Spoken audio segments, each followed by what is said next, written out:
ለማታስረግዘው መጣለች አታውቅም። ምንም አላውቅም። የማውቅ ታሪክ የለም። ኧረ ሴቶች በእናታችሁ እያጣራችሁ ግቡ። ዝም ብላችሁ ወንድ ስላገኛችሁ ብቻ ሄዳችሁ አትለጠፉ። እንጉድ ነው።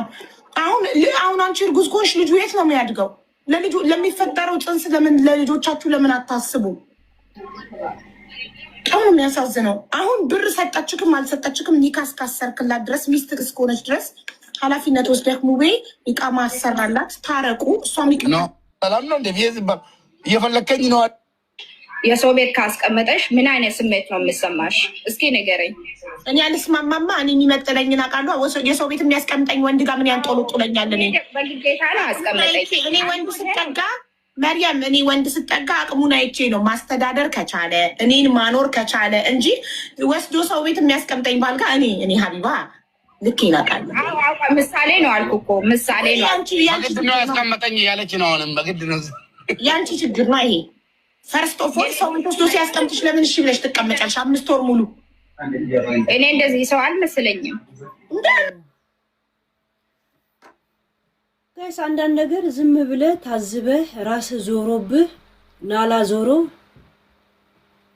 ከዛም ተጠቅለህ የምትተኛው ኬዞች አሉ ጋይስ። እንዲህ ራስህን አዙሮ የሆነት አልመሰለኝም ነው የምትለው ልጅቷው። እንደገና ለእንደዚህ አይነት 70 ደረጃን ፊት ይሄን ፊት ልታረግዝለት ይሄን ትልቅ ጭንቅላት አምጣ ልትወልድ እንደገና የእሱ እርጉዝ ናት። እግዚአብሔር እንደ ብጉኝ ነው አፍርጬ የማወጣው ነው። እከካ መሰለኝም ብሎ ነገር አለ። ይሄ ህይወት እኮ ነው። ህይወት አይደል እንዴ? ቀልድ ነው። ኒካ ካሰርሽ ኒካ አሳስሮ ሰው ቤት ወስዶ ሲያስቀምጥሽ ለምን ትስማሚያለሽ? ሁለተኛ ሚስት እንዳለው እያወቅሽ ሁለተኛ ሚስት ሆነሽ ለምን ትገቢያለሽ? ሁለተኛ ቤት ተከራይቶ አንቺን ማስቀመጥ ካልቻለ ብቁ አይደለም ይሄ ሰውዬ። አዎ ታዲያ ብቁ ያልሆነ ሰው ጋር ለምንድን ነው እሺ ብለሽ ኒካ ከማሰርሽ በፊት የት ነው የምታኖረኝ? አይታችሁታል ሙባረክ ጭንቅላቱ ትልቅነቱ የሆነ ፊዚክሲ የሆነ ጭንቅላት ነው ያለው። ይሄ ጭንቅላታቸው ትልቅ በዛ ላይ የሆነ የፈራረሰ አሁን አዳነች አበቤ አፍርሳ እየሰራችው ግንባታው ያላለቀ መንገድ የመሰለ ሰውዬ። አንድ ሰው አፍቅረው ፍቅር ይዞ ምናምን ቢሆን ያ ምንም ፍቅር የላቸውም። አይታችኋል? ፍቅር አይደለም ምን እንዳላቸው እንኳን ሁለቱ እንኳን እርግጠኛ አይደሉም። እንኳን እኛ ገብቷቸዋል። ምንም ኖቲንግ ተዋወቁ። ኢትዮጵያ ሄደች። ከኢትዮጵያ ከመጣች በኋላ ኒካ አደረጉ። ሳምንት ብቻ አብረው አረፉ። ከዛ በኋላ ወስዶ ፈዲላ ቤት አስቀመጣት። ዛሴት ዚሲስ እና ታዲያ ለዚህ ሪሌሽን ነው እኔ ይሄ ትልቁን ጭንቅላት ልጅ የሱን ልጅ ለመውለድ ቂጤ እንደዚህ የሚሰፋው። እናቴ ትሙት የሆነት እንደ ብይ ነው እንደዚህ እንትን ማድረግላት። የት ነው የምታስቀምጠኝ ብለሽ ተነጋግረሻል? ቤት አለ እሱ ለሚስቱ ቤት የመጀመሪያ አንደኛው ቤት ሳምንት ተቀምጠሽ ወረትሽ የሙሽራነት ወረትሽ ሲያልቅ ወስዶ ሰው ቤት አስቀመጠሽ። ሶ ፈርስት ኦፍ ኦል የኔ ቤት የቱ ነው? ኒካ አስረን የት ነው የምታስቀምጠኝ አይባልም። ሁልጊዜ እኮ እናንተ እኮ ናችሁ መብታችሁን የምታስደፍሩት። እናንተ እኮ ናችሁ ዋጋችሁንና ልካችሁን የማታውቁት። ከኢትዮጵያ ኤርፖርት ተቀብሎሽ ኦኬ ሀቢባ ራሷ ላይ ፕራይስ ታረጋ አይታችኋል ቅድም። እኔ አሁን እኔን በጣም አቀባሮ ካላኖረኝ ወንድ አልቀርብም ማለች። ለባሏ መጠጡን ሁላ ሳይቀር እንኳን መገዛለት እሷ ናት እኮ። ባለፈው ዩቲዩብ ላይ በሸቀልኩት መኪና ገዛውለት። ያንን መኪና ተጋጨ ስትል የነበረ ጭርታ ምረኛ የመሰለ ባል ደግሞ ቁጭ አርጋ ፕራይስ ትሰራለች። እከካም ንፍጣ እርጉዝ እንኳን ሆነሽ ቁጭ ብለሽ ወዲሽ እንደዚህ ገፍጥጠሽ ቲክቶክ እየሰራሽ ሱፉንና ልብሱንላ ተነስቶ እንኳን ብርጭቆ እንኳን ተነስቶ ማያጥብ ሰውዬ ሰራተኛ ቀጥረሽ ወይ ባጨስ እንኳን ሳይቀር ያጣንሹ ያስጣጣንሽ ቁጭ አርገሹ እኔ ባለሽ እንደዛ ምናምን ትላለሽ። ለማያውቅሽ ታጠኝ እከካም ንፍጣ።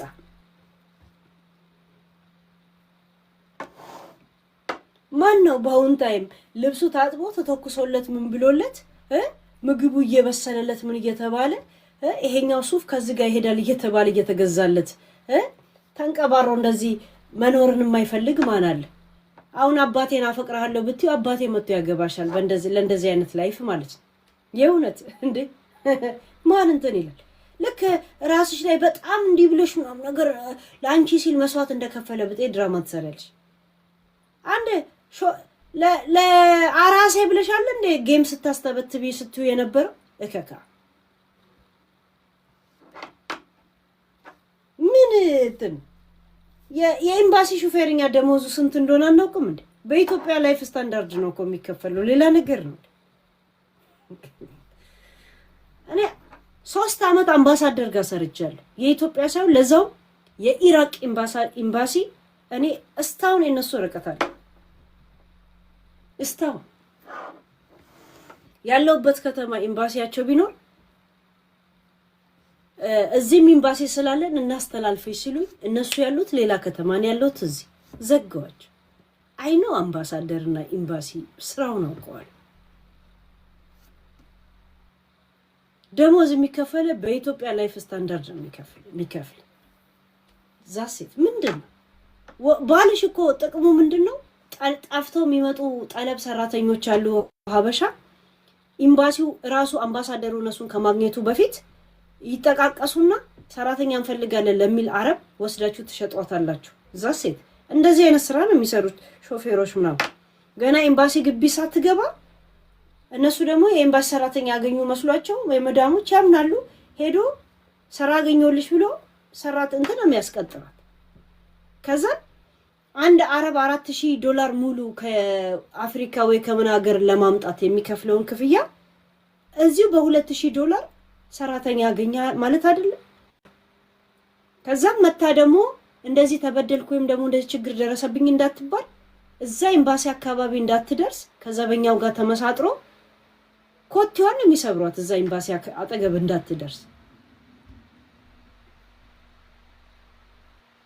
ምድረ እከካ ጭርታ ምረኛ የመሰለ ሰውዬ ደግሞ መጠጡ ሳይቀር ሺሻ እዛው ያንቦለቦላችሁ ልጆቹ ጋር ጆሮአቸውን እያደነዘዛችሁ መልክ ትሰሪያለሽ እንዴ? የኔ ባል እንደዚህ አስቀምጠው ወርቅ ወገብሽ ላይ አስሮ እኮ የወርቅ ቀበቶ አስሮ ያገባሽ ነው እኮ የምትመስለው። ምድረ ሰካራም ባንዱላ ማለት ነው እከካ።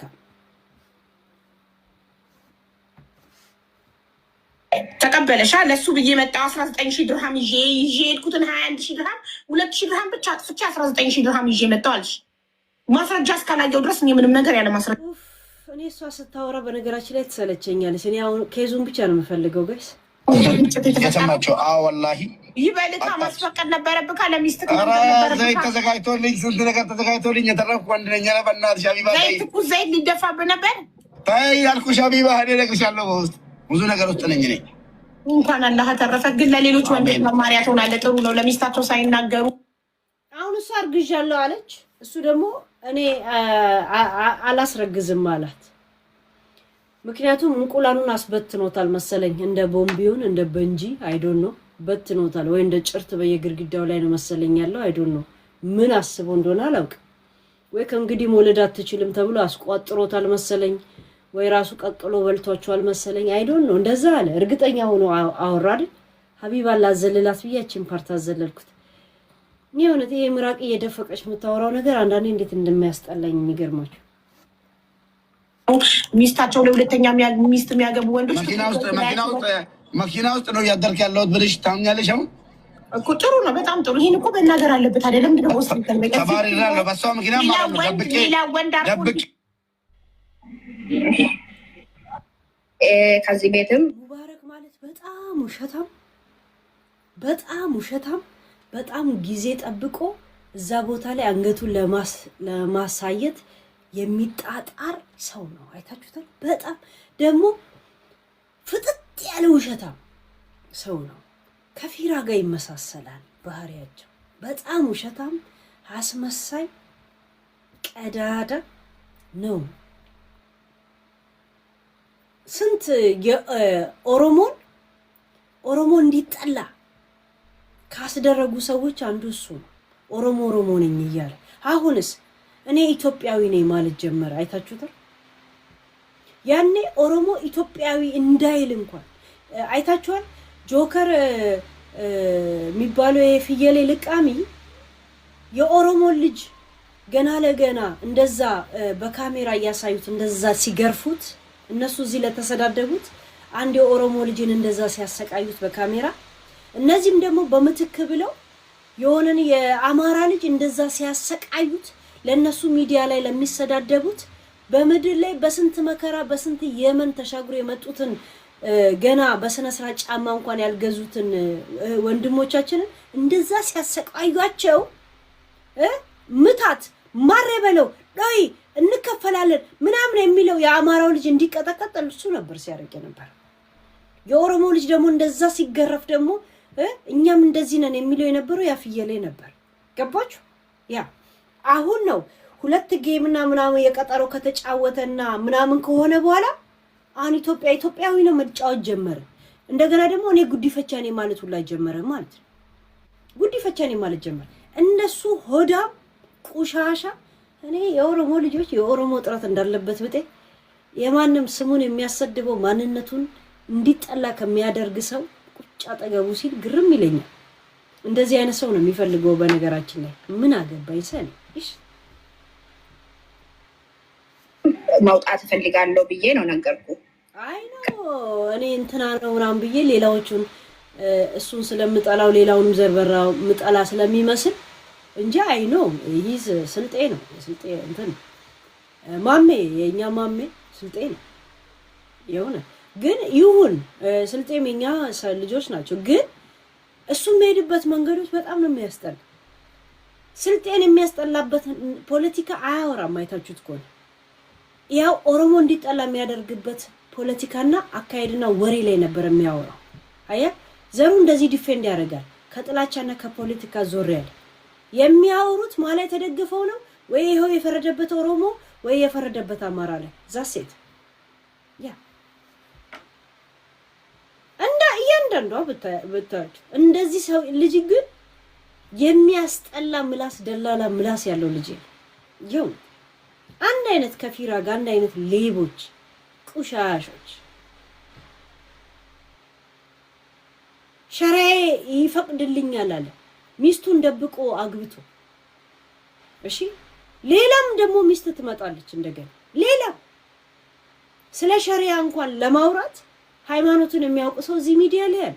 ሁሉ ሰው እንደ ሀቢባ አይደለም። ረመዳን ሲመጣ ብቻ ሂጃብ የምታረግ ረመዳን ልክ ሲያልቅ ደግሞ ኢድን ራሱ የምታከብረው 2 ብርጭቆ ቼምቫዝ ዊስኪ በመጠጣት በስካር ገባች። በሸሪያ እኛ እንኳን እናውቃለን። እኛ እንኳን የመጀመሪያ ሚስትን እንደ እናት ማስፈቀድ አለብህ። የሷን ፍቃድ ማግኘት አለብህ። ጉልበቷን ስመ ነው እንደ እናት ነው ምትድረ ይሄን ያለው ፍቃድ ማግኘት ያለብህ። እሷ ባንተ ማዘን የለባት። ሁለቱንም እኩል ማድረግ መቻል አለብህ። ግዴታ ሙስሊም ስለሆንክ 4 ሚስት ይፈቀዳል ማለት አይደለም። አቅም ከፈቀደ ነው። ሁሉንም ባንዳይ ማየት ከቻልክ ነው። እነሱ ባንተ ማይበደሉ ከሆነ ነው። በእነሱ መበደል አንተ ላይ ግፍ የማይሆን ከሆነ ነው እንጂ ዝም ብለ ሙስሊም ስለሆነ ቂጡን በስነ ስርዓት እንኳን መጥረግ የማይችል ወጣጤ ሁላ 4 ሚስት ይላል። 4 ሚስት ለመሆን እዚህ የምትኮለኮለው ነው እኔ ግርም የሚል። እኔ 3 ሚስት 2 ሚስት ያለው ሰው አውቃለሁ እኛ ጋር ሀገር ቤት። የሚገርማችሁ ሚስቶቹ መንታ ይመስሉ ጀመረ። በቃ ከመመሳሰላቸው የመለጠ አንድ አይነት ልብስ ነው የሚለብሱት። ሀዘን ቤት ሲሄዱ አብረው ነው፣ ሰርግ ሲሄዱ አብረው ነው። በቃ ከመዋደዳቸውና እሱ ከሚያሳያቸው ክብርና ገደባቸውን በማውቃቸው እንደ ጣውንት እንኳን እንዲጠላሉ እንደዛ አይነት እንትን የለውም። የሚገርማችሁ በቃ እህትና ማቶች ነው የሚመስሉት። ተከባብረው እየተመካከሩ ልጆቻቸውን ማንም እንደዛ ነው እንትን የሚያሳድጉት። መንታ ነው የሚመስሉት ያላቸው ክብር ራሱ። ለምን እሱ የሰጣቸውና ያሳያቸው ነው እነሱ ላይ የተስተጋባው። ገባችሁ? እነሱ ላይ የተጋባው የቤታቸው የኑሮ ዘይቤ ያደረጉት እሱ የዘራውን ነው። በቃ መንታ ነው የሚመስሉት። እሺ ግን ጣውንት ናቸው እንደሚባሉ አብረው ነው ሀዘን ቤት ሌላ ባዳ እንኳን አያስገቡም። አይገርማችሁ? ባዳ አስገቡ። 1 ብርጭቆ ሲገዛ 2 ብርጭቆ ነው የሚገዛው ለሁለቱ። ዛሴት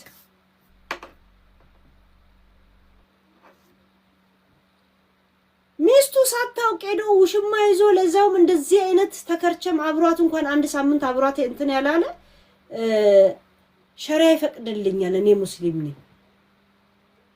እነዚህ ናቸው ሃይማኖትንም ዘርንም እንደዚህ ነው የሚያሰድቡት። ቀላል ባለጌና ይወለን ባለጌ ደላላ የለም አፉ እንትን የሌለው የሆነ አስመሳይ ወንድ የሆነ የሚቦጠቡጥ እንደዚህ አይነት ኤግዛክትሊ ለፍላፊ ደላላ እሱ ነው የሚገርማችሁ። ለፍላፊ ደላላ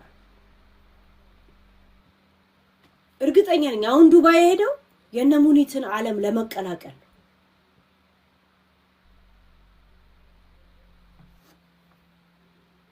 ከዛ ዝም አለኝ። ላይዴም ጉዳይ ዝም አለኝ። ከዛ አንድ ማታ ደውዬ ላይዴ ጉዳይ እንዴት ሆነ? አሁን በጣም አስጠልቶኛል፣ በቃ እዚህ ቤት መኖር አልፈልግም አልኩ። ከዛ መዳም ቤት ግቢና ስሪ ላይድሽ ጉዳይ እንዳትጠይቀኝ ድጋሜ አለኝ። ተናዳ ማለት ነው። ይሄ አልኩ፣ ስልኬን ዘጋ። ከዛ ጠዋት ነው ሄድኩ እኔ። ማታ እሱ እንደዚህ ነው አለኝ። ማታ በእንደዚህ አይነት ስሜት እያወሩ ራሱን ሊያጠፋ ነበረ ምናምን ያላችሁት በዚህ ስሜት ውስጥ ነው ራሴን አጠፋለሁ ያለው ወይስ ሌላ ድራማ ተፈጥሮ ነው? ያልገባኝ ነገር እኮ እሱ ነው እኮ ኢንተረስት ያደረገኝ እንደገና ስለምናውቀው እዚህ ሚዲያ ላይ እንደዚህ ነው አለኝ። ከዛ እኔ ጠዋት 6 ሰዓት ነው ሄድኩ። ምሳ በኋላ ነው ሄድኩ ለሱ ቤት ማለት ነው። ለሱ ቤት ሂጄ እኔ ምን አልኩ ወላሂ ማለት ነው ይሄ አለ ያለ አይደል ለሱ ቤት ሂጄ እኔ ምስትክ ነኝ አላልኩም። ልክ እንደ ወንድምና እህት ሰላም ተባብለን ከዛ ተቀምጬ እሱ ቤት ስትሄጂ ይቅርታ መርያም የእሱ ቤት ስትሄጂ ሚስቱ ነበረች የመጀመሪያ ሚስቱ? አዎ አለች። እና ሚስቱ ስላለች ነው አንቺ ሚስትነትሽን ያልተናገርሽው? ልክ እንደ እህት ወላሂ አልተናገርኩም። እኔ ወላሂ አልተናገርኩም። መጀመሪያ አልተናገርኩም። ከዛ አልተናገርኩም። መጀመሪያ ለአይዴ ጉዳይ ለመጠየቅ ነው መጣሁት። እንዴት ሆነ አልኩ። ለማን አይድሽ ነው? ማነሽ አንቺ? ከየት ነሽ? ከየት ነው መጣሽ አንቺ? ለማን አይድሽ ነው? ምንም አላውቅም እኔ አለ። እኔ አልኩ አዎ እኔ አታውቀኝም አላውቅሽም አለ። ለፖሊስ ደውላለሁ አላውቅሽም አለ። ለአንድ ሴት ደውላለሁ ነው ሚስቱ ፊክስ ስለሆነ ነው እንደዛ ይካደሽ? አዎ ኦኬ። ከዛ አንቺ በዛ ተናደሽ ነው ሚስትክ ነኝ ያልሽው እዛው ሚስቱ ፊት? አዎ ከዛ ተናድጄ እሺ ጥራ ፖሊስ ችግር የለውም እኔ ምስትክ ነኝ አልኩ። አንቺ ብትሆን አትናደጅም እላለሁ እኔም ብሆን ሚስትክ። አዎ ምስትክ ነኝ ችግር የለውም ምስትክ ነኝ። እኔ አላውቅሽም አልካይ ችግር የለውም ማስረጃ ላይ ምስትክ ነኝ ጥራ አልኩ። ከዛ በቃ ቤት ውስጥ እሷ አልሰማችም። መጀመሪያ በቃ ልክ እንደማንም ሰው ለአይድ ጉዳይ እንትን ማጠየቅ ፈልጋ ነው መጣችን ብላ ታስባለች። እሷ ሌላ ነገር አላሰበችም።